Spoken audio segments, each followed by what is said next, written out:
Welcome back guys to another explanation of first sequence. तो chapter की शुरुआत होती है। उस टेस्ट सब्जेक्ट ने गन के टुकड़े टुकड़े कर दिए होते हैं। क्विंगजन कहता है इस पे तेज रोशनी डालो। Yes sir. फिर वो सोल्जर दूसरे सोल्जर से कहता है जो एक बड़ी सी लाइट से निगरानी कर रहा होता है। वो सोल्जर भी लाइट को उस टेस्ट सब्जेक्ट के पिंजड़े में डालता है। वो टेस्ट सब्जेक्ट अपनी आंखें बंद कर लेता है और पीछे जाने लगता है तो ये लाइट से डरता है। तभी पीछे से एक सोल्जर बताता है शायद से इसके दो रीजन है। पहला, इसकी आंखें इंसानों जैसी है जो तेज रोशनी नहीं झेल सकती। दूसरा, शायद से इसके जीन में कुछ अलग ही मॉडिफिकेशन होगी। क्विंगजन कहता है आज के लिए इतना काफी है, बाकी की रिसर्च हम लोग बाद में करेंगे। और हाँ, ऐसे और टेस्ट सब्जेक्ट मिलते हैं तो उन्हें मार डालना, क्योंकि हमें बस एक ही चाहिए था। Yes sir. फिर क्विंगजन सोचता है अगर ये लाइट से इतना ही डरता है तो इसने आज दोपहर में इन लोगों पे अटैक क्यों करा? क्या ये फिर से इवॉल्व हो रहा है? अगर ऐसा नहीं है तो ऐसी कौन सी चीज ने इसे आकर्षित करा कि ये सूरज की रोशनी में भी हमला कर रहा था? क्या इसके पीछे उन तीनों का हाथ है?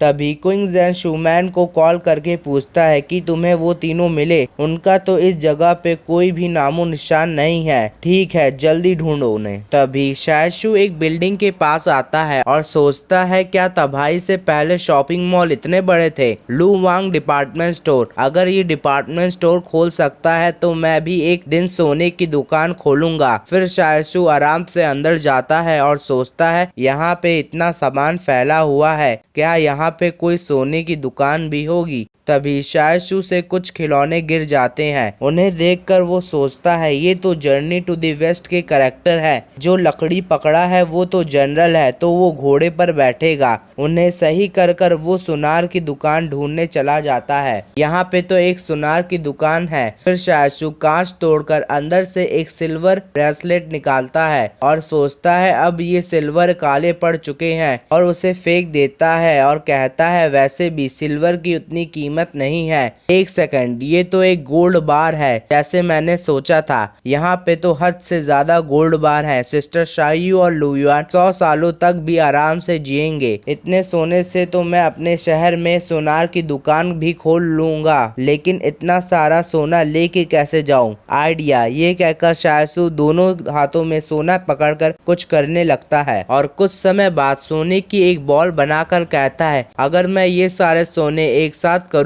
तो ये पैलेस की इन्वेंट्री में फिट हो जाएगा। फिर शायशु जबरदस्ती सोने को पैलेस की इन्वेंट्री में भर कर बंद कर रहा होता है और कहता है इतनी जल्दी भर गया, ऐसा लगता है बाकी का सोना अपने कपड़ों में भर कर ले जाना होगा। तभी वो सारे सोल्जर की कदमों की आवाज आती है। शायशु भी चौकन्ना हो जाता है। हमें दिखाया जाता है सारे सोल्जर उस मॉल के अंदर आ रहे होते हैं। शायशु भी उन्हें चुपके से देखता है। अब ये क्विंग के आर्मी यहाँ क्या कर रही है? ये लोग कितने सारे हैं? सबके पास हथियार भी हैं। क्या यहाँ पे कोई खतरा है? तभी शूमैन भी मॉल के अंदर आता है और खिलौने को देखता है। फिर उसे कुछ याद आता है। कुछ समय बाद शायशु सोचता है ये लोग चले गए। हमें दिखाया जाता है वो सोल्जर किसी दुकान के पीछे आ जाते हैं। एक सोल्जर बोलता है सर क्या हुआ?